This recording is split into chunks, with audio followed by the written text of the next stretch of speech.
Executive Summary. Chad was by year's end controlled by a 15-member Transitional Military Council.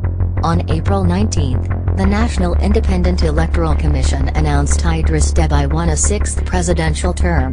Observers considered the April election neither free nor fair due to bans of public gatherings, abuses by security forces against the opposition, disqualification of opposition candidates, and numerous irregularities on election day.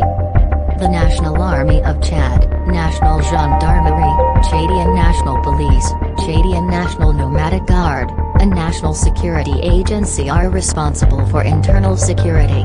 The armed forces report to the minister delegate to the president in charge of armed forces, veterans, and war victims. The National Police, National Nomadic Guard, and a specialized gendarmerie unit, the Detachment for the Protection of Humanitarian Workers and Refugees, report to the Ministry of Public Security and Immigration. The National Security Agency reports directly to the President of the Transitional Military Council. Civilian authorities at times did not maintain effective control of the security forces. There were credible reports that members of the security forces committed numerous abuses. On April 20, President Idriss Déby died on the battlefield while confronting Libya-based rebels. Since Chad had not constituted a Senate, according to the Constitution, the powers of the Senate should have devolved to the National Assembly, whose president and first vice president declined to take power. The newly established Transitional Military Council chose the former president's son, Army General Mohammad Idriss Déby, as its president. Déby then appointed a civilian transitional government.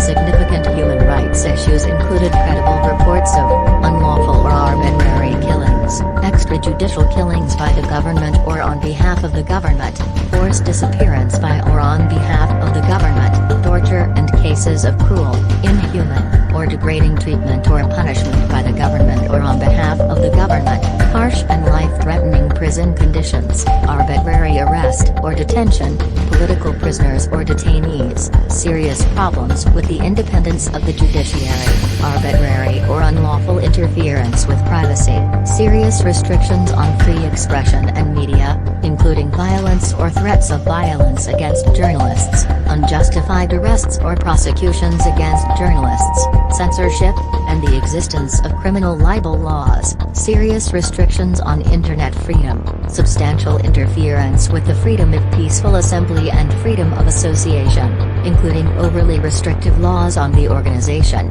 funding, or operation of non-governmental and civil society organizations, inability of citizens to change their government peacefully through free and fair elections, serious and unreasonable restrictions on political participation, serious government corruption, lack of investigation of and accountability for gender-based violence, including but not limited to domestic or intimate partner violence, sexual violence, child, early, and forced marriage, female genital mutilation, cutting, and other harmful practices, trafficking in persons, crimes involving violence or threats of violence targeting members of ethnic minority groups, crimes involving violence or threats of violence targeting lesbian, gay, bisexual, transgender, queer, or intersex persons, and existence or use of laws criminalizing consensual same-sex sexual conduct between adults.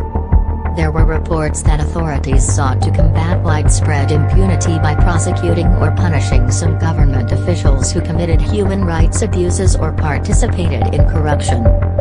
Boko Haram and ISIS West Africa killed numerous civilians and military personnel.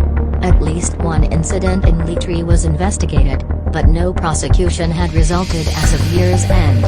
The political military group Front for Change and Concord in Chad engaged in armed hostilities with armed forces in April, leading to the death of at least 5 troops and then President Idriss Déby.